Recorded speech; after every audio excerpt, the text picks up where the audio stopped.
पुढची बातमी राजमाता जिजाऊ यांच्या राजवाड्यासमोर असंख्य महिला पुरुष उपस्थित आहेत। सकल मराठा समाजाकडून या मोर्चाचं आयोजन करण्यात आलंय। मोर्चामध्ये सरपंच संतोष देशमुखांचं कुटुंबही सहभागी झालंय।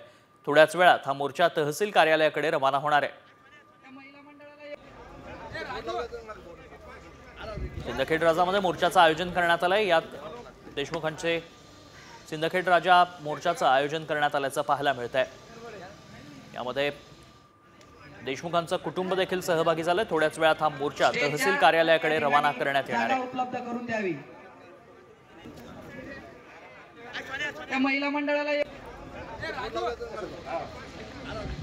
थोड्याच वेळात मोर्चाला सुरुवात होईल। तो हा मोर्चा तहसील कार्यालयाकडे रवाना करण्यात येणार आहे। सकल मराठा समाजाकडून मोर्चाचं आयोजन करण्यात आल्याचं पाहायला मिळतंय।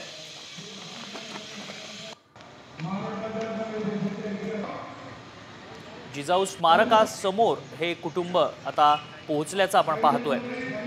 एक्सक्लुसिव्ह दृश्य आपण साम टीव्हीवर पाहतोय। राजमाता जिजाऊ यांच्या राजवाड्यासमोर असंख्य महिला आणि पुरुष उपस्थित आहेत। सकल मराठा समाजाकडून या मोर्चाचं आयोजन करण्यात आलंय।